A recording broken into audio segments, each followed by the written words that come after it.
नमस्कार विद्यार्थी मित्रांनो, तुमचं सगळ्यांचं बेटा मी प्रोफेसर उद्धव काकडे जगद्गुरु सुपरट्रॅक टेस्ट सिरीज मध्ये सगळ्यांचं बेटा स्वागत करतो।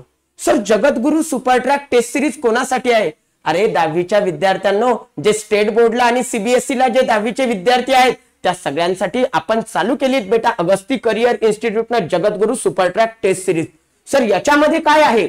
अरे या टेस्ट सिरीज मध्ये तुम्हाला लेक्चर भेटतील, सोबत सोबत तुम्हाला फ्लो चार्ट सुद्धा भेटतील आणि याच्या सोबत सोबत तुमचे डाउट सुद्धा सॉल्व्ह होईल। मग सर आम्हाला लेक्चर कुठे भेटल? तर तुम्हाला लेक्चर लेकरांनो अगस्ती करियर इन्स्टिट्यूटच्या YouTube चॅनलवर पण भेटतील आणि सोबत सोबत ज्यांनी अगस्ती करियर इन्स्टिट्यूटच्या जगद्गुरु टेस्ट सिरीजला रजिस्ट्रेशन केलंय त्यांना ACI या प्ले स्टोअरच्या ऍप्लिकेशन वर सुद्धा भेटतील। लेकरांनो लवकरात लवकर रजिस्ट्रेशन करा आणि रजिस्ट्रेशन साठी आमच्या व्हिडिओच्या खाली जो तुम्हाला टेक्स्ट स्क्रोलिंग टेक्स्ट दिसतोय त्याच्यामध्ये आमचा कॉन्टॅक्ट नंबर आहे, त्यावर लवकरात लवकर कॉल करा आणि तुमचा 10वीचा स्कोर तुमच्या या टेस्ट सिरीज सोबत वाढवा। धन्यवाद विद्यार्थी मित्रांनो। हॅलो विद्यार्थी मित्रांनो, तर स्वागत आहे तुमचं आपल्या सगळ्यांच्या लाडक्या YouTube चॅनलवर ज्याचं नाव आहे the digital classroom of R Agasti career institute. तर विद्यार्थी मित्रांनो, या सिरीज मध्ये आपण क्वाड्रॅटिक इक्वेशन आता कुठपर्यंत येऊन पोहोचलोय तर क्वाड्रॅटिक इक्वेशनच्या शेवटच्या पार्ट पर्यंत बाळांनो आज आपण येऊन पोहोचलेलो आहे आणि शेवटचा पॉइंट आता आपल्याला बघायचा क्वाड्रॅटिक इक्वेशनचा ऍप्लिकेशन ऑफ क्वाड्रॅटिक इक्वेशन। तर ज्या पोरांनी या क्वाड्रॅटिक इक्वेशन चॅप्टरचे मागचे व्हिडिओ बघितलेले नाही त्यांनी काय करा, मागचे जे सगळे व्हिडिओ आहे बघा सुरुवातीपासून सगळे एक्सरसाइज आपण याच्यावरती अपलोड केलेले आहे, तर सगळे व्हिडिओ काय करायचे ज्यांनी अजून पण बघितलेले नाहीये त्यांनी बघून घ्यायचे आणि ज्यांनी आपल्या चॅनलला सबस्क्राईब केलेलं नाही त्यांनी सबस्क्राईब करून घ्यायचंय आणि त्यानंतर आपलं जे YouTube चॅनल आहे त्याची लिंक काय करायची, जे काही तुमचे मित्रमैत्रिणी भाऊ बहिणी जे कोणी असतील 10वीच्या 11वी 12वीच्या क्लासमध्ये जे काही तुमचे मित्रमैत्रिणी आहेत त्यांच्यापर्यंत काय करायचं आपल्या चॅनलची लिंक पोहोचवायची आहे। ठीक आहे, तर चला मित्रांनो, चला आपल्या पॉइंटकडे आपण आता करूया पॉइंटला सुरुवात, ऍप्लिकेशन ऑफ क्वाड्रॅटिक इक्वेशन। मग आता ऍप्लिकेशन ऑफ क्वाड्रॅटिक इक्वेशन मध्ये काय असतं बघा, जनरली काय होतं अल्जेब्राचे जेवढे पण आपण चॅप्टर शिकणार आहे जवळपास प्रत्येक चॅप्टरचं आपल्याला काय बघायचं ऍप्लिकेशन बघायचे। मग आता क्वाड्रॅटिक इक्वेशनचा ऍप्लिकेशन म्हणजे आपण क्वाड्रॅटिक इक्वेशनचा डेली यूज कुठे करतो आणि त्यातल्या त्यात क्वाड्रॅटिक इक्वेशन वापरून आपण कुठल्या टाइपचे वर्ड प्रॉब्लेम सॉल्व्ह जनरली आपल्याला सॉल्व्ह करायचे ते आता आपल्याला ऍप्लिकेशन ऑफ क्वाड्रॅटिक इक्वेशन मध्ये बघायचे। ठीक आहे, तर बघा तसं बघितलं तर ऍप्लिकेशन ऑफ क्वाड्रॅटिक इक्वेशन म्हणजे क्वाड्रॅटिक इक्वेशनचा खूप साऱ्या मॅथमॅटिकल फील्ड्स मध्ये यूज होतो।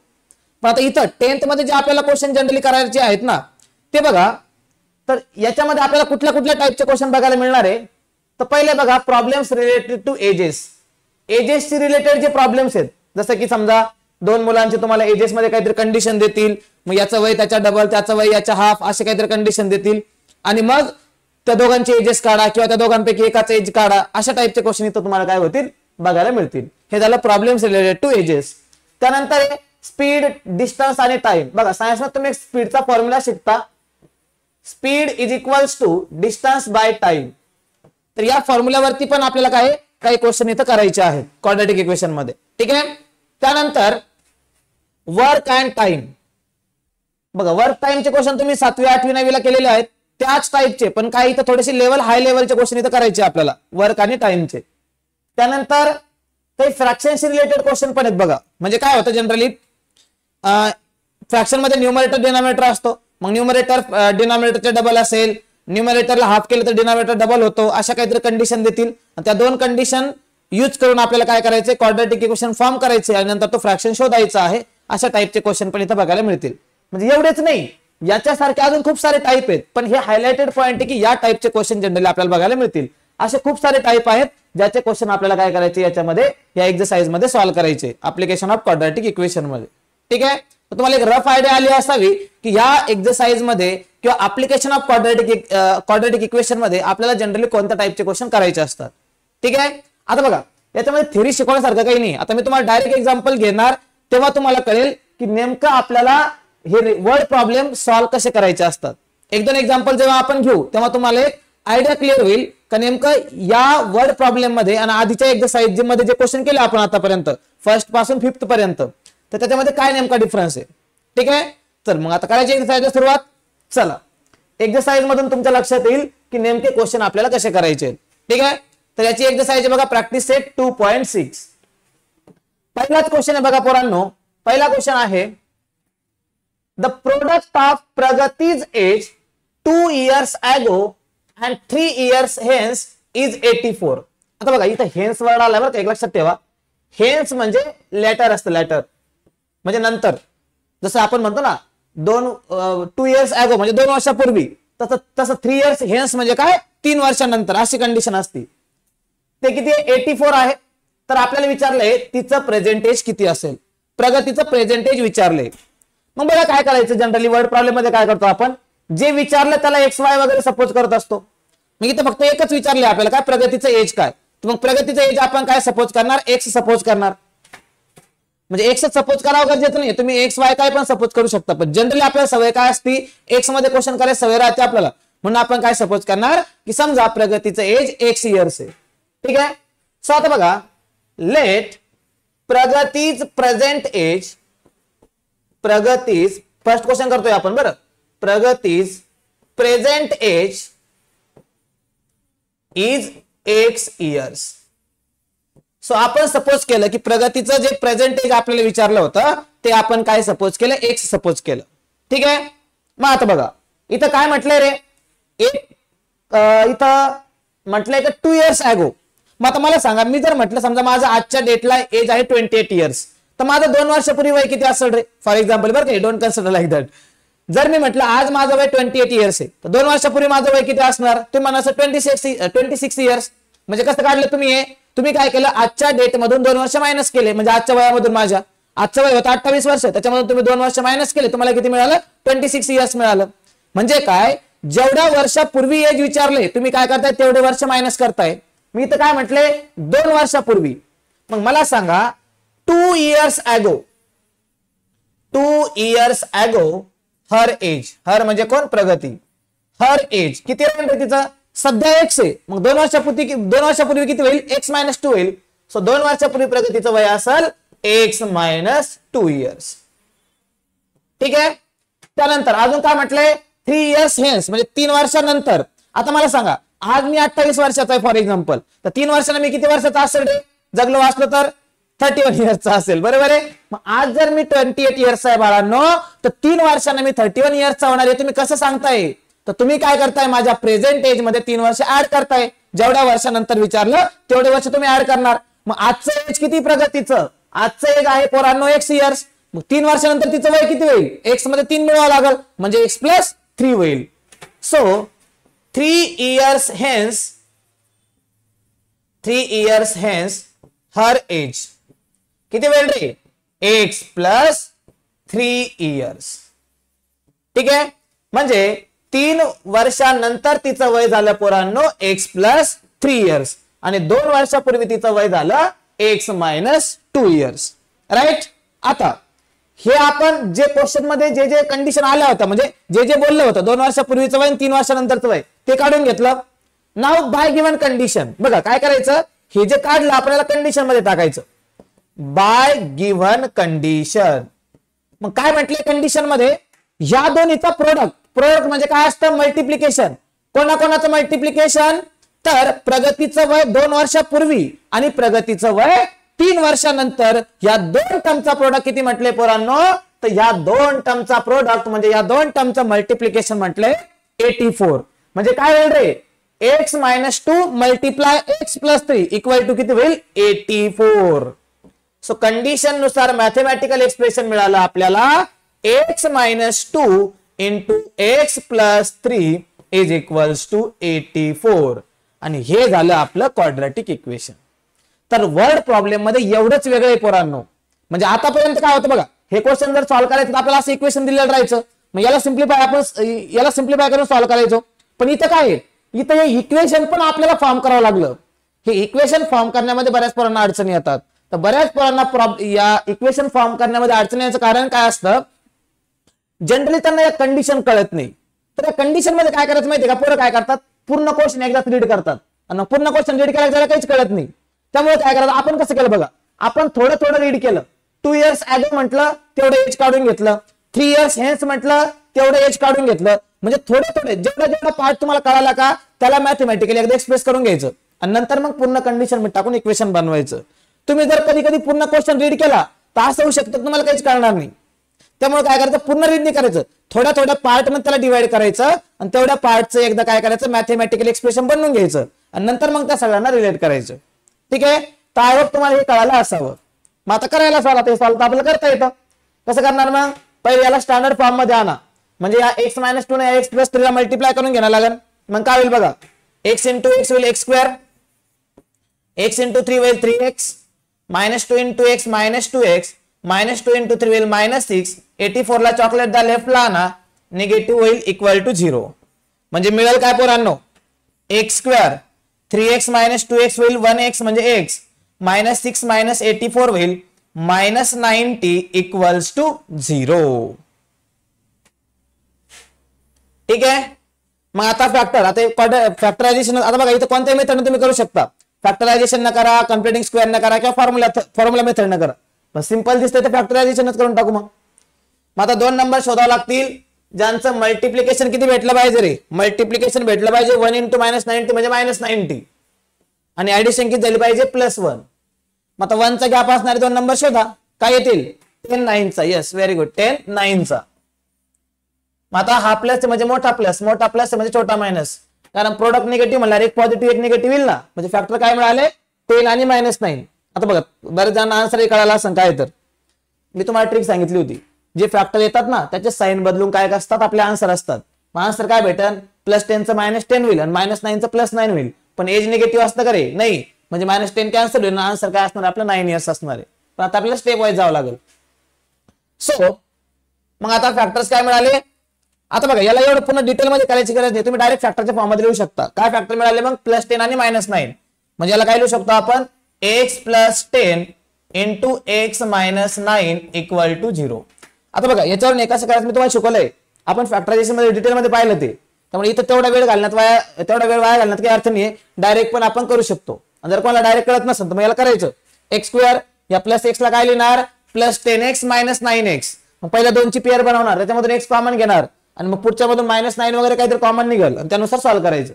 ठीक आहे, पण आय थिंक तुम्हाला हे कळत असेल, इथपर्यंत आपण पोहोचलो याच्या आधी. ठीक आहे, मग दोघांचा प्रोडक्ट 0 म्हणजे दोघांपैकी एक 0, म्हणजे x + 10 इक्वल टू 0 और x - 9 इक्वल टू 0. +10 होईल -10 आणि -9 होईल +9. पण आता x काय रे, x कोणाच तरी एज आहे, म्हणजे एज कधी निगेटिव्ह असतं का, नाही. मी इथे लिहिणार आपण, but age is never negative. Age is never negative. So age negative नसतं म्हणून x बाळांनो -10 असू शकणार नाही, म्हणजेच x किती झालं मग 10 झालं. सॉरी काय बोलतोय मी, x इक्वल टू काय झालं मग 9 झालं.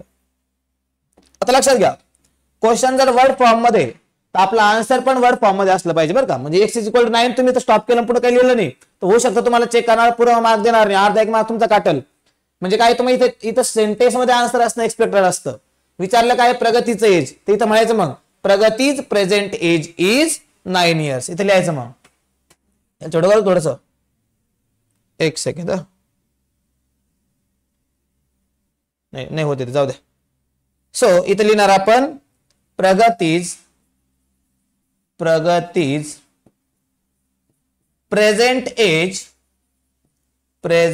Age is 9 years. म्हणजे प्रगतीचं प्रेझेंट एज किती झालं 9 इयर्स झालं. Is that clear to all. तर अशा प्रकारे काय असतं, वर्ड प्रॉब्लेम आपल्याला सॉल्व्ह करायचे असतात. बघा बरेच पोरं काय भाव करून टाकतात की सर वर्ड प्रॉब्लेम लय अवघड आहे, सर त्या कंडिशन कळत नाही. बघा अवघड आहे हे पहिले तुम्ही डोक्यातून काढा.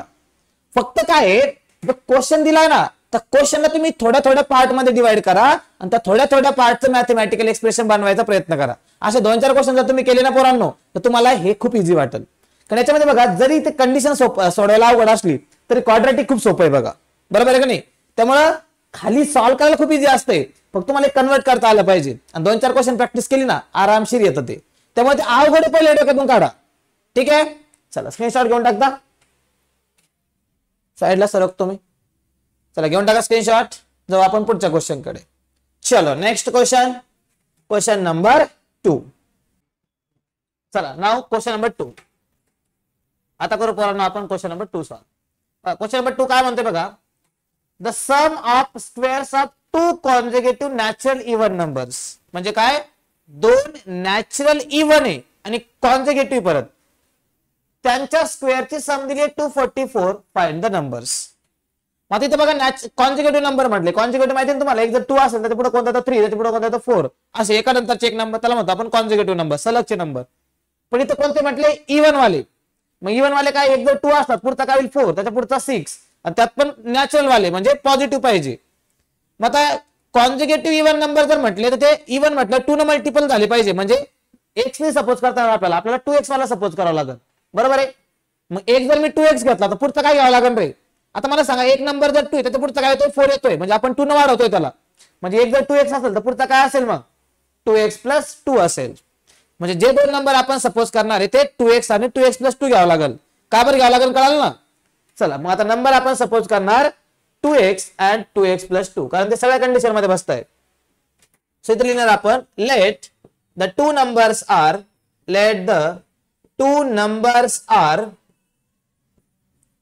2x and 2x + 2. मग आता इथे डायरेक्ट कंडिशन आहे बघा, बाय गिव्हन कंडिशन. पण तुम्हाला कंडिशन नीट कळाली पाहिजे. सो आता कंडिशन मध्ये काय म्हटलंय, सम ऑफ स्क्वेअर. बघा एक असतं सम ऑफ स्क्वेअर आणि एक असतं square of sum. Sum of square आणि स्क्वेअर ऑफ सम. आता सम ऑफ स्क्वेअर मध्ये काय, आधी स्क्वेअर करून मग सम करावं लागेल, आणि स्क्वेअर ऑफ सम मध्ये काय, सम करून मग स्क्वेअर करावं लागेल. लक्षात आहे का. मी इथं काय म्हटलंय, सम ऑफ स्क्वेअर म्हणजे आपल्याला काय करावं लागेल, सेपरेटली स्क्वेअर करून त्यांची सम घ्यावं लागेल, बरोबर आहे. मग आता हे करू का. सो सम ऑफ स्क्वेअर, मग पहिली टर्म काय आहे 2x, त्याचा स्क्वेअर होईल 2x².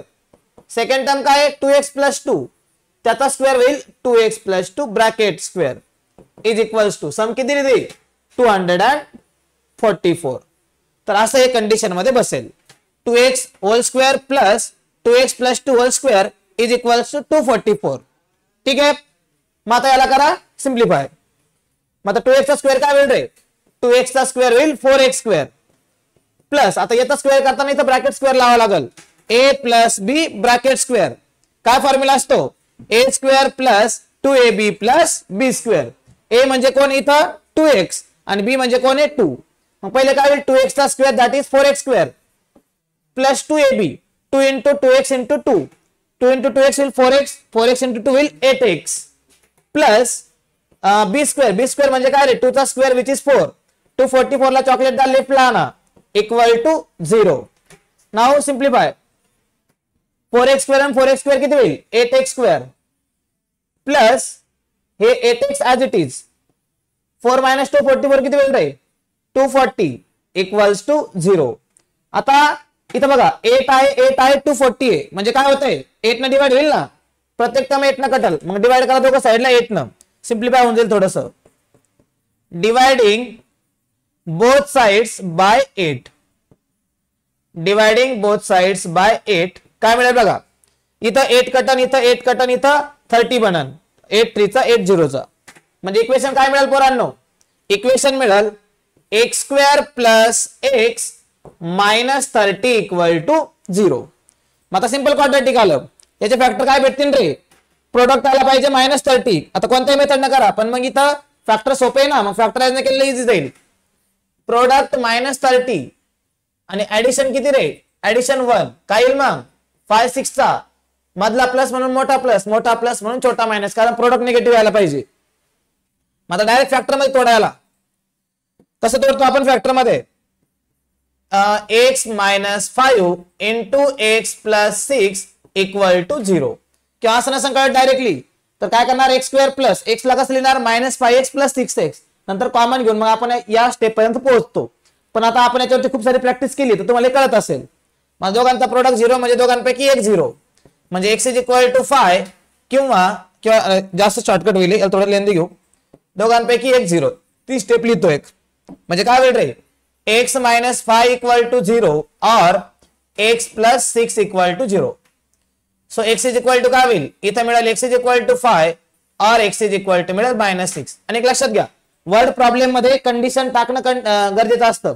हे तुम्ही कसं सॉल्व्ह करता हे तेवढं मॅटर करत नाही, कारण तुमचं इथं हे नॉलेज चेक नाही होत, तुमचं इथं अंडरस्टँडिंग चेक होतं. हे तुम्ही डायरेक्ट कुठं नाही करू शकत. हे फॅक्टरायझेशन मध्ये जर क्वेश्चन आहे की फॅक्टर पाडा फॅक्टरायझेशन, तिथं मग तुम्हाला पूर्ण प्रॉपर स्टेप लिहावं लागतं. पण इथं तसं काही गरजेचं नाहीये, इथं तुम्ही डायरेक्टली पण करू शकता. मग आता बघा, एक नंबर मिळाला 5, एक नंबर मिळाला -6. पण आता मला सांगा, -6 जर आपण घेतला, x इज इक्वल टू जर आपण -6 घेतला तर होईल काय रे, आपले जे नंबर आहे ते 2x आणि 2x + 2 आहे. मग x इज इक्वल टू -6 जर घेतला तर -6 डबल किती होईल, -12. आणि -12 मला सांगा पोरांनो, -12 हा नॅचरल नंबर नाही होणार, इव्हन होईल निगेटिव्ह मध्ये, पण नॅचरल होईल का, नाही. त्यामुळे x इज इक्वल टू -6 आपण घेऊ शकत नाही, राईट. सो इथे इग्नोर करा. But x can not be equal to -6, म्हणजे x पोरांनो -6 राहू शकत नाही. म्हणजे x काय येईल रे, म्हणजे x येईल 5. आता इथं असं नका म्हणू सर आपल्याला ती 1 नंबर लागतात मग x तर 5 आहे, तर आपला x ने नंबर सपोज केलेला पोरांनो आपला 2x लक्षात घ्या. म्हणजे 2x काय होईल, मग x जर 5 असेल तर 2x होईल 5, 2 × 5, 2 × 5 किती होईल रे मग, 2 × 5 होईल 10. आणि दुसरं मिळेल 2x + 2, सो येईल 2 × 5 + 2, 2 × 5 + 2, सो हे किती होईल 2 × 5 10 + 2 12. म्हणजे जे 2 नंबर आपल्याला पाहिजे होते पोरांनो, ज्या 2 नंबरच्या स्क्वेअरची सम किती होती 244, ते रिक्वायर्ड नंबर काय मिळाले मग आपल्याला 10 आणि 12 मिळाले. बघा तुम्ही क्रॉस चेक करून बघा, नॅचरल आहे यस, इव्हन आहे यस, आणि कॉन्झिक्युटिव्ह पण आहे यस. 10 नंतर पुढचा कॉन्झिक्युटिव्ह कोणता येतो इव्हन मध्ये, तर 12 येईल ना. सो इथे लिहिणार आपण therefore the required numbers R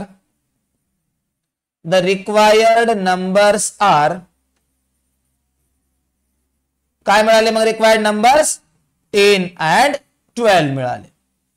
is that clear to ऑल, कळालं सगळ्यांना. हे थोडंसं इझी होतं, म्हणजे कंडिशन इथं इझी होती, राईट. मग नंतर सॉल्व्ह तर आपण इझिली करू शकतो. चला टेक स्क्रीनशॉट फास्ट, देन आपण जाऊ पुढच्या क्वेश्चन कडे. घेतला, चला नाव नेक्स्ट क्वेश्चन. नाव क्वेश्चन नंबर 3 ऍक्टिव्हिटी बघा रे. काय म्हटले, एक ऍक्टिव्हिटी दिली तुम्हाला, काय म्हटलं ऍक्टिव्हिटी मध्ये बघा. ऍक्टिव्हिटी मध्ये म्हटलंय in the orange garden of mister Madhusudan, okay जे काय असेल ते, mister Madhusudan there are 150 oranges. म्हणजे टोटल ऑरेंजेस किती दिले आपल्याला, टोटल ऑरेंजेस दिलेत 150, total oranges is equal to दिले 150. The number of trees in each row is 5 more than that in each column. म्हणजे प्रत्येक रो मध्ये कॉलम पेक्षा 5 ने जास्त ट्री आहे, म्हणजे ऑरेंजेस ट्री आहे बरं काही. Find the number of trees in each row and in each column with the help of following flow chart. म्हणजे इथे ऍक्टिव्हिटी कंप्लीट करायची बघा. मग आता बघा, आता पहिले काय म्हटले, number of trees in a column x suppose केले, म्हणजे आपल्याला कॉलमची काय विचारले आपल्याला, find the number of trees in row आणि कॉलम. रो मध्ये किती असतील आणि कॉलम मध्ये किती असतील ते विचारलंय ना आपल्याला. पण मग ते सॉल्व्ह त्यांच्या मर्जीनुसार करायचंय. चला मग मी तुम्हाला ऍक्टिव्हिटी कंप्लीट करून देतो. सुरुवात जिथं आपल्याला गरज पडली कॅल्क्युलेशन तिथं आपण कॅल्क्युलेशन करू. बघा इथं काय म्हटलंय, number of trees in each column is x. म्हणजे आपण x सपोज केला असतं ते त्यांनी सपोज करून दिले. कॉलम मध्ये का रो मध्ये, त्यांनी कॉलम मध्ये केलं तर आपण पण कॉलम मध्ये सपोज करायचं. Number of trees in a column is x, एवढं क्लिअर. मग याच्यावरून number of trees in row, row मध्ये किती असेल बघा. आता इथं काय म्हटली, कंडिशन वाचा. Number of trees in each row is 5 more than that in each column. म्हणजे रो मधले जे नंबर ऑफ ट्रीज आहे ते कॉलम पेक्षा 5 ने जास्त आहे. म्हणजे रो मध्ये सॉरी कॉलम मध्ये 10 असतील तर रो मध्ये 15 असतील, 5 ने जास्त आहे. मग आता मला सांगा, रो मध्ये जर x असेल, सॉरी कॉलम मध्ये जर x असेल तर रो मध्ये किती होईल मग, 5 जास्त, म्हणजे x + 5. म्हणजे या पहिल्या फिल इन द ब्लँक्स मध्ये काय येईल आपलं, x + 5 येईल. मग टोटल नंबर ऑफ ट्रीज कसं होईल, आता बघा, number of trees in column into rows of sorry number of trees in row. म्हणजे बघा कॉलमचे नंबर ऑफ ट्रीज इंटू रोचे नंबर ऑफ ट्रीज केले आपण तर टोटल नंबर ऑफ ट्रीज भेटतील ना. म्हणजे बघा कसं, समजा मी तुम्हाला म्हटलं तुमच्या शाळेत तुम्ही याला उभे राहतात ना ते असेंब्लीला परिपाठाला. मग आता आपण समजा 10 लाईन केल्या, सगळ्या नंबर ऑफ लाईन किती केल्या, 10 केल्या. आणि नंबर ऑफ लाईन 10 आणि प्रत्येक लाईन मध्ये 15 मुलं आहे. मग मला सांगा टोटल मुलं किती झाले रे? 150 झाले. काय केलं तुम्ही? नंबर ऑफ रो इंटू एका लाईन मधले नंबर ऑफ स्टुडंट याला मल्टिप्लाय केलं का नाही? तसंच मग टोटल नंबर ऑफ स्टुडंट काढण्यासाठी काय करावं लागेल? नंबर ऑफ रो आणि नंबर ऑफ कॉलमचा मल्टिप्लाय करावं लागेल. बरोबर आहे. म्हणजे टोटल नंबर ऑफ ट्रीज काय होईल मग? या दोघांचा product x into x plus 5 हे होईल टोटल नंबर ऑफ ट्रीज, या दोघांचा प्रोडक्ट. बरोबर आहे. मग आता पुढे काय म्हटलंय? याच्यावरून काय शोधायचं? Frame the quadratic equation. मग आता क्वाड्रॅटिक इक्वेशन काय होईल बघा. हे टोटल नंबर ऑफ ट्रीज आहे काय? x इंटू इथे घेतो बरं का, x इंटू x प्लस 5 हे काय टोटल नंबर ऑफ ट्रीज आणि ते किती दिले आपल्याला? 150. म्हणजे इक्वल काय होईल? 150च्या. आता त्याला स्टँडर्ड फॉर्म मध्ये आणण्यासाठी प्रोडक्ट घ्यावं लागेल. x इंटू एक्स काय होईल रे? x स्क्वेअर होईल. x इंटू 5 होईल 5x. 150 चॉकलेटचा लेफ्ट लहान आहे इक्वल टू काय असेल पोरांनो? 0. म्हणजे क्वाड्रॅटिक इक्वेशन फॉर्म करायचं ते काय भेटलं मग आपल्याला इथं? x square plus 5x minus 150 equal to 0 हे बनलं आपलं क्वाड्रॅटिक इक्वेशन. त्यानंतर x ची व्हॅल्यू काढायची. मग x ची व्हॅल्यू काढण्यासाठी सॉल्व्ह करावं लागेल. आता फॅक्टरायझेशनच करायचं का? प्रोडक्ट किती? मायनस 150. सम किती? 5. आता प्रोडक्ट निगेटिव्ह म्हणजे 1 प्लस 1 मायनस घ्यावं लागेल. काय येईल? 15 10 का? यस. 15 10 चा हा पॉझिटिव्ह म्हणजे मोठा, पॉझिटिव्ह म्हणजे छोटा निगेटिव्ह. 15 मधून 10 गेले 5 आणि 15 इंटू मायनस 10 होईल मायनस 50 मायनस 150. मग आता याला सॉल्व्ह करा. काय होईल? फॅक्टर काय मिळाले? x plus 15 into x minus 10 equal to 0. मग हे प्रोडक्ट इक्वेट करून काय भेटतं आपल्याला? x च्या 2 व्हॅल्यू भेटतील. आता हे डायरेक्ट सॉल्व्ह करायचं आपल्याला. कसं आलं ते घेणं नाही, डायरेक्ट आपल्याला x ची व्हॅल्यू काढायची म्हणून शॉर्टकट सांगतो थोडंसं. म्हणजे इथून x ची व्हॅल्यू काय भेटन रे? मायनस 15 आणि इथून x ची व्हॅल्यू काय भेटन? 10 भेटन. बरोबर आहे का? पण आता नंबर ऑफ ट्रीज बद्दल आहे. मग नंबर ऑफ ट्रीज वगैरे निगेटिव्ह राहतील का? नाही. म्हणजे निगेटिव्ह व्हॅल्यू कॅन्सल होऊन जाईल. म्हणजे x ची व्हॅल्यू किती भेटन आपल्याला? 10. x विचारला होता म्हणजे x किती भेटला? 10 भेटला. त्यानंतर हे आता मग number of trees in column. मग कॉलम मध्ये किती ट्री आहे? x ट्री आहे. म्हणजे x ची व्हॅल्यू किती झाली? 10. म्हणजे कॉलम मध्ये किती ट्रीज किती हे झाले काय म्हणता? ट्रीज 10. आणि number of trees in row. Row मध्ये काय? x प्लस 5 म्हणजे काय होईल मग? 10 प्लस 5 किती होईल? 15. म्हणजे एका कॉलम मध्ये 10 ट्री असतील आणि एका रो मध्ये 15 ट्री असतील. क्रॉस चेक करून बघा. दोघांचा प्रोडक्ट केला किती होईल? 150. म्हणजे टोटल नंबर ऑफ ट्रीज किती आहे? 150 आहे. Is that clear? हे इझी होतं, ऍक्टिव्हिटी बेस होतं. जे जे पाहिजे ते आपण इथे कॅल्क्युलेट केलेलं आहे. क्लिअर आहे सगळ्यांना? क्लिअर आहे का? जायचं पुढच्या क्वेश्चन कडे.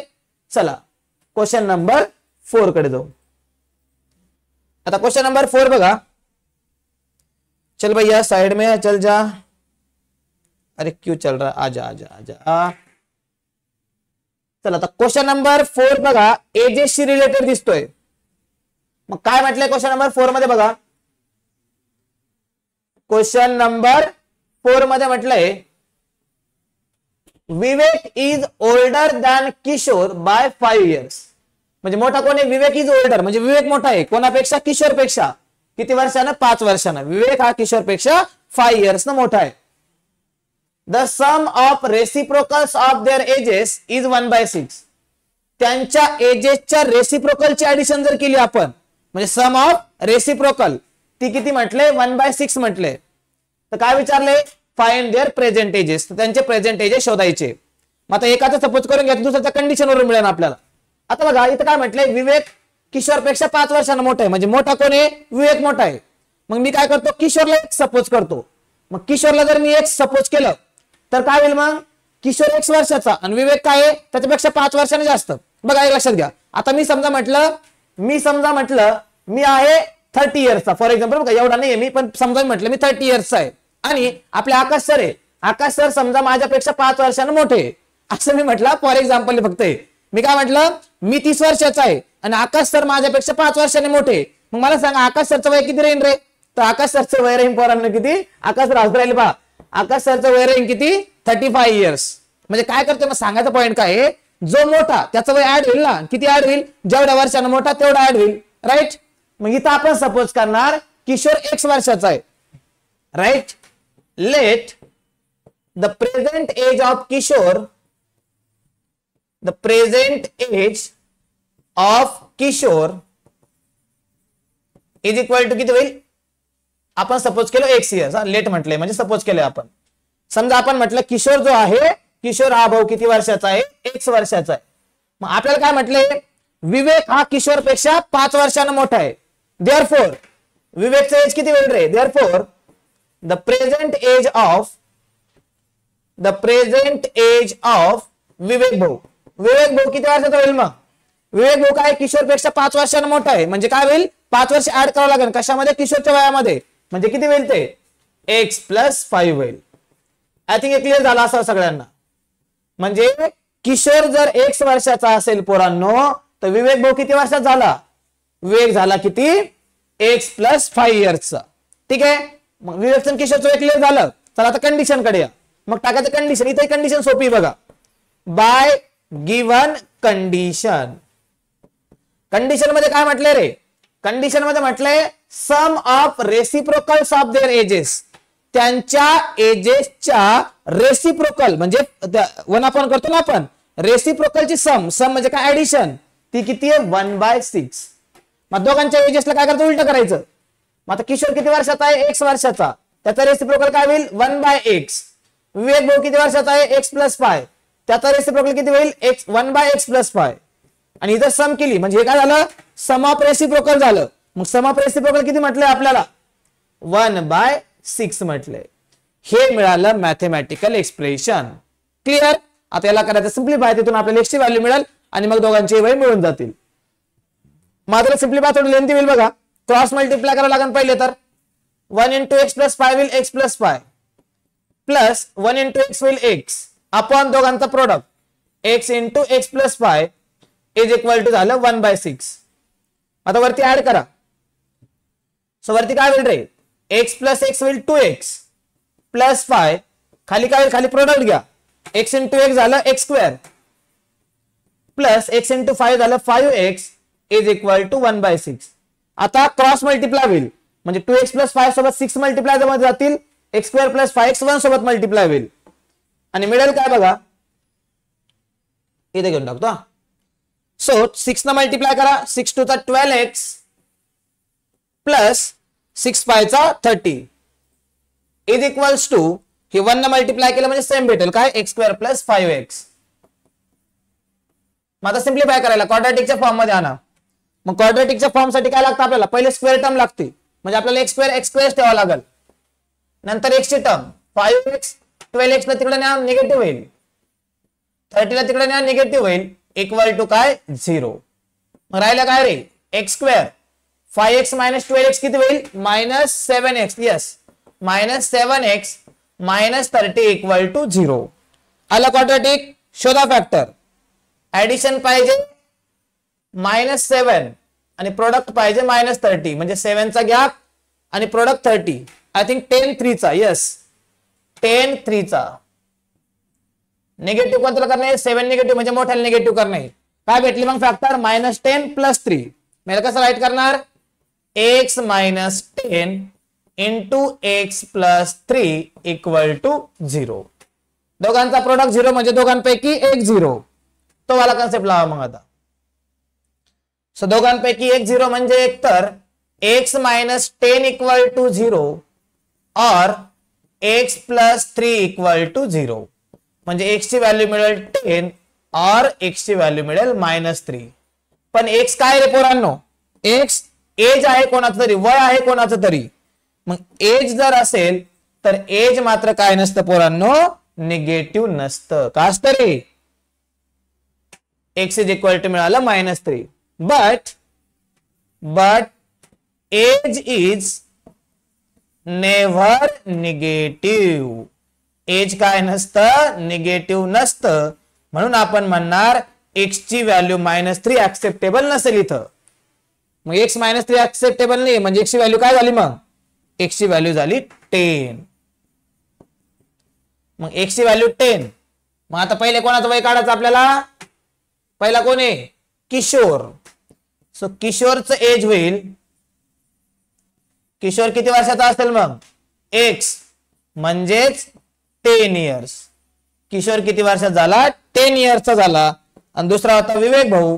विवेक किती वर्ष झाला रे? मग विवेकचं वय होतं x+5, मग हे होईल 10 + 5 = 15 इयर्स. म्हणजे किशोर झाला 10 इयर्सचा आणि विवेक झाला 15 इयर्सचा, 15 इयर्सचा. Is that clear to all? आलं का लक्षात? ठीक आहे. तर आय थिंक पोरांनो आज थांबू आपण इथं. किती 4 क्वेश्चन झाले आपले. राहिलेले जे क्वेश्चन आहे ते नेक्स्ट लेक्चर मध्ये घेऊन टाकू. ठीक आहे. तर ऍप्लिकेशन ऑफ क्वाड्रॅटिक इक्वेशनला स्टार्टिंग केले आपण. वर्ड प्रॉब्लेम करतोय, चांगले चांगले क्वेश्चन आपण घेतोय पोरांनो.